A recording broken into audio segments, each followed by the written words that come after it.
Hello everyone, this is Alien Reddit Stories where I tell alien stories off of Reddit. Subscribe. Story number 1. I posted this a long time ago, but here it is again. I had a chemistry professor in high school who was a very upright, respectable man. He also coached the soccer team that I played on. I have absolutely no reason to doubt the story, and he wasn't the kind of guy to joke about it anyway. When he was in college, he, his girlfriend, another friend, and that friend's dog were walking along the beach one warm night in Rhode Island. His friend and the dog ran into the dunes, leaving just my teacher and his girlfriend. As they were sitting there, a bright light started moving across the sky and then rapidly got bigger as it approached them. Within a minute, a giant spaceship was hovering above the ocean. It hovered for about 30 seconds, perfectly silent, and then shot off again, rapidly shrinking and then disappearing in the distance. Him and his girlfriend were absolutely flabbergasted. When the friend and his dog showed up, neither one of them had heard and seen anything, though they were past the dunes and away from the beach. But here's the kicker.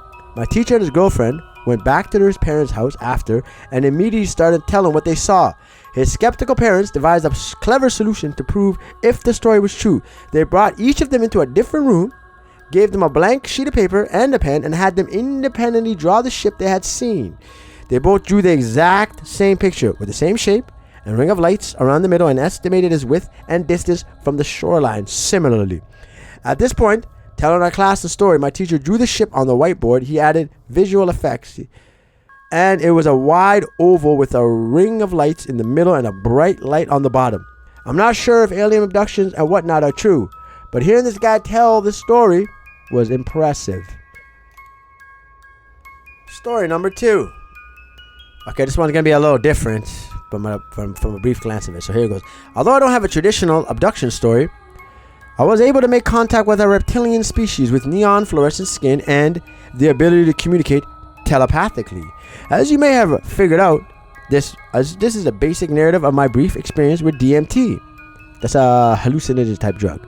Let me start from the beginning. So I was sitting there in a musty basement, dark energy from years of hedonism and deviancy, all in such a contained space where a sacrament was to be shared by 3 individuals. We all had our own pipes, loaded with a combination of something and something else. One of them is DMT. In order to make sure the precious chemical didn't fall through the chamber before it could enter our lungs. Why did that make me choke? I began smoking. I assure you I'm not doing DMT as we speak. I began smoking. First hit made everything feel comforting and light. I was confident and ready to take my next 3 hits. The second hit had everything in a sepia-toned haze. I noticed the passage of time was beginning to apply to each of the 5 individuals in the room a bit differently. By the third hit, everything in the room around me had disappeared. As I looked at the wall, like a Windows Movie Maker video filter, everything disappeared and I was in place with a new language. The universal consciousness. For a moment, I went back into my own eyes. But then in my head, I heard a woman's voice. "Look at me and do not fear. We have very little time." She had pulled me into her world. In this world, she took me on a guide into a neon world with the most amazing and beautiful, ever-changing fluorescent elements. She tried to show me the idea of a pure knowledge through use of shapes. I've been drinking heavily ever since. Yeah, that was a really, I'm not gonna make stories like that again. I don't know why I decided that would be a good idea.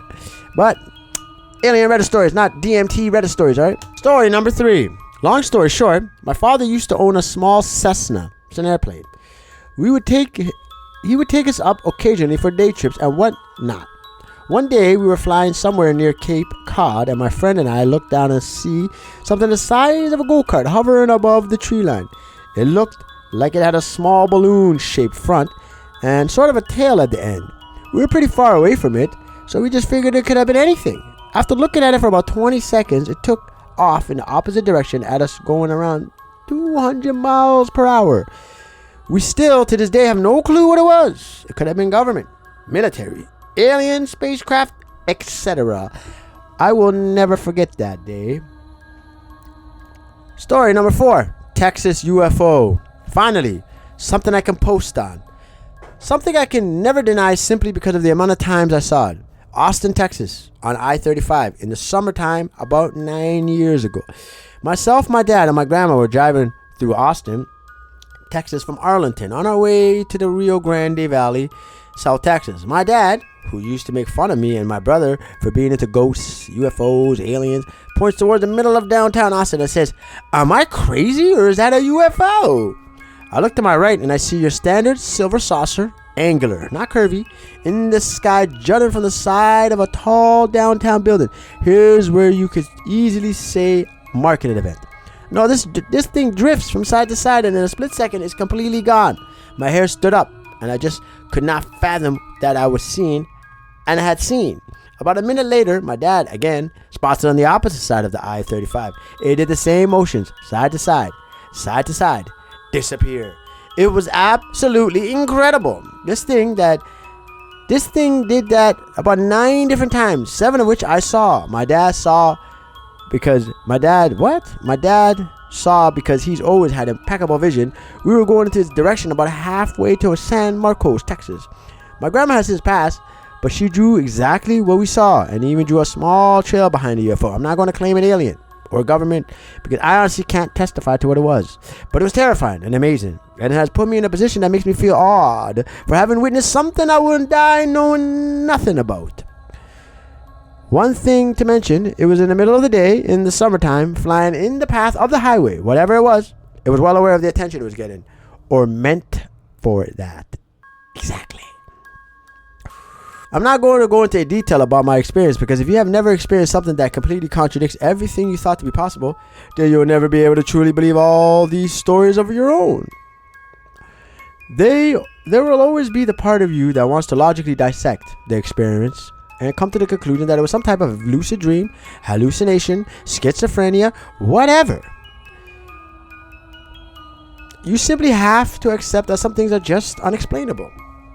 Facts. Alright, let us continue. Where the heck am I? Oh, there you are. I was always skeptical about the possibility of extraterrestrial life or the validity of first-hand accounts, swearing to have seen some type of aircraft move in ways that tells us physics shouldn't even allow us possible. I was skeptical until I saw something unexplainable for myself. It was during the following day, while explaining my experience to a coworker, that I realized no matter how empathetic I am, no matter how genuine my emotions are, while telling the story, this person would never ever believe this ish. They would never be able to truly understand how mind-effingly crazy a UFO experience can be. It's something so crazy that it makes you question reality. Also, they will never understand how real it is. It is an experience so surreal that the only thought in your head at that moment is, there is no effing way I'm seeing this right now. You try to rationalize it in that moment. A million thoughts go through your head in those few seconds/minutes. Yet, you still come to the same conclusion. This is completely unexplainable and unbelievable. So unbelievable that you don't even believe it's really happening when it's right in front of your eyes. If you can't even come to grips with what you just saw, then how is anyone else going to believe you? It's a terrible thing, really. Imagine seeing something so unbelievably unexplainable that the first thing you want to do is tell someone. But the fact that you do was so unbelievable means that you will never actually believe you. I'm ranting now. My point is that unless you've experienced something unexplainable, you will not be able to empathize with that person and truly relate to the experience that person is deliberately trying to make you believe. I've seen some ish, and it's awesome. It's changed my perspective for the better. Incredible. That is an incredible summation of all that I'm trying to encompass here at Alien Reddit Stories. Something about having an experience that's so bizarre that you can't really relate to anyone. You're almost like you're in your own little bubble. You can't escape it. No matter how hard you want to explain, you can't, because no one really wants to believe you. It's understandably so. It's terrifying. There's an absolute terrifying cognitive dissonance that happens when you try to explain something rationally that is, about attempts and reasoning, is irrational. So what do I say to that? I say this: